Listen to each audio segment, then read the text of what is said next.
Alright, Vince, we are back once again with the Star Wars saga. Star Wars The Complete Saga. It is the complete saga because we're completing it. Right. We're doing all 6 films as a special 6-part thing leading up to Star Wars The Force Awakens. And now we come to what a lot of people, or most people even, consider one of the greatest films ever made. Star Wars Episode 5, The Empire Strikes Back.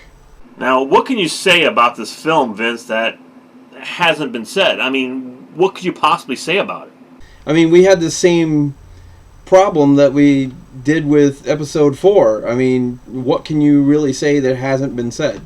Yeah, and like I said, a lot of people consider this to be the perfect Star Wars film, or just a perfect film in general, not just a perfect Star Wars film, but a perfect film. And after rewatching this again, I mean, I've seen it hundreds of thousands of times probably, but just watching it recently again and watching all these in order, I gotta say I completely agree. I mean, this movie never stops. It starts with such character, and there's such a great plot going on through this film. It never stops. There's some movies that come out and they're great films. They're fantastic films. They're classic films. Star Wars is one of those. Alien is another one. Terminator is another one. And then they have their sequels, and at the time that this movie was made, that's what it was considered. It was the sequel. It wasn't looked at as being episode this and episode that. It was the sequel to Star Wars. So with like Alien was a great, superb, classic film, and then Aliens came out and just took it to another level. Same thing with Terminator 2. And I'd say for Star Wars, that's Empire Strikes Back. The only thing we can really talk about it, or at least to me anyway, is our experience seeing the film for the first time. And my experience watching it, and to tell you the truth, I don't remember where I saw Empire. So when I saw Star Wars The Empire Strikes Back for the first time, we went to this movie theater called the Creve Coeur Theater. It was in St. Louis. I remember seeing the line for it, but for some reason, I don't know how we did it, but somehow we went up and we got tickets for it. I can't remember if we had to wait in line to get the tickets, but we got the tickets. But we had to get the tickets for like the following show because everything was sold out up until that point.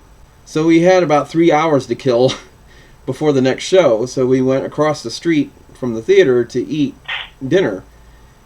And I remember looking out this great big window in the restaurant and seeing this massive poster of Darth Vader. It was that poster that you see with the star field, and you see Darth Vader's image in it. It's kind of shiny.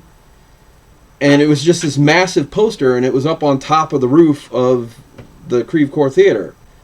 And that memory, that scene, and seeing people all lined up outside the theater is just etched in my brain. Watching the film as a kid, the one thing that makes movies magic, especially when you're young, is stuff like the Tauntauns. Now, when they show the Tauntauns, it's like one of my favorite characters or favorite creatures in any of the Star Wars movies.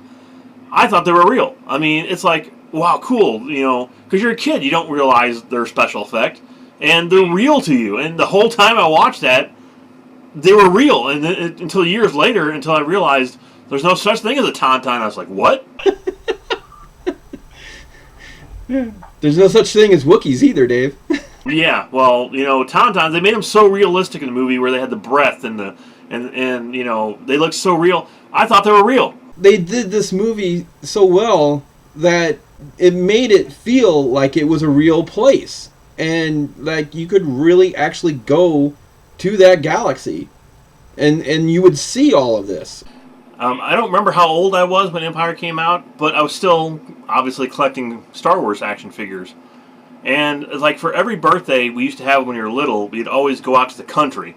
This is before anyone lived out there. My parents owned a bunch of woods, and we'd go out there and camp all the time. And anytime anyone had a birthday, we would go out there under the pavilion and open up presents and whatnot. And we used to have like the ATV, the four-wheelers. We had those out there. So I was with my cousin, and my cousin was on the back of the four-wheeler. And actually, I think it was a three-wheeler when we had him out there. And I was driving, and I drove far away from, before I opened the presents up. And I asked him, I said, "What'd you get me? I want to know what you got me for my birthday." So he told me he got me a Yoda action figure. And it blew my mind, Vince. It was like, what? They made a figure of Yoda? And I couldn't wait to see what the action figure of Yoda looks like. And believe it or not, I still have that action figure, Vince. Really? Oh, the one from Empire Strikes Back with is it the one with the actual fabric belt on it? He has a snake. He has his cane. Everything. It's still in perfect condition. And yeah, of course, I still collect action figures, and I have Dagobah Luke Skywalker. Here is Han Solo on a Tauntaun. The real Tauntaun, Vince. I got it. This is one of the newer figures. He's missing his arm, though. His arm keeps falling off. I got Luke Skywalker and the Wampa, the 12-inch figure, still in the box. But I kind of want to talk about what Lucas did to this film with adding effects and whatnot to it. He went in and added a few scenes to the Wampa sequence with Luke in the ice cave, and which I thought was fantastic. It was awesome. I was going to say, out of all the films that he's done, adding the stuff that he did to Empire, I have zero complaints. Because I loved everything they did with Empire. What I loved about it was not only actually seeing this Wampa and seeing it sitting there eating, on the, I guess what was supposed to be the Tauntaun.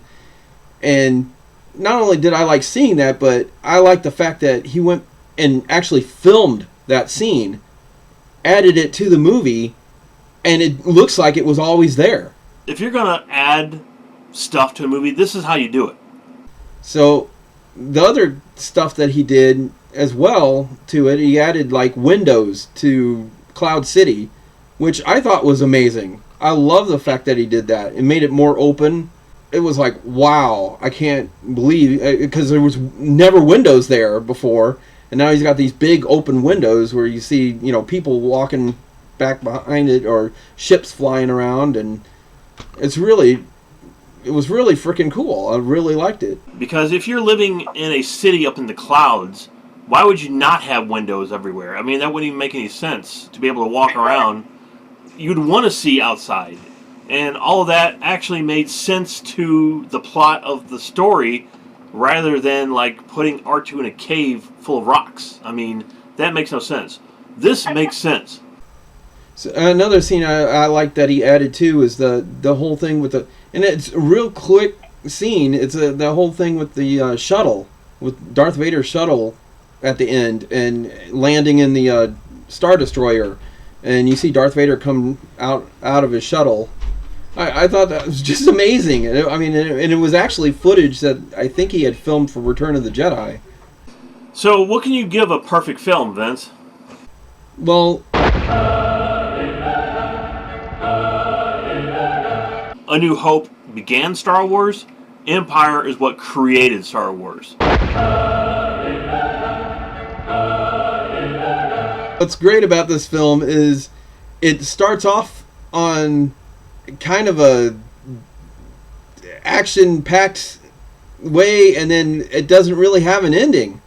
It ends, but it doesn't end. It ends with this cliffhanger. I didn't catch that.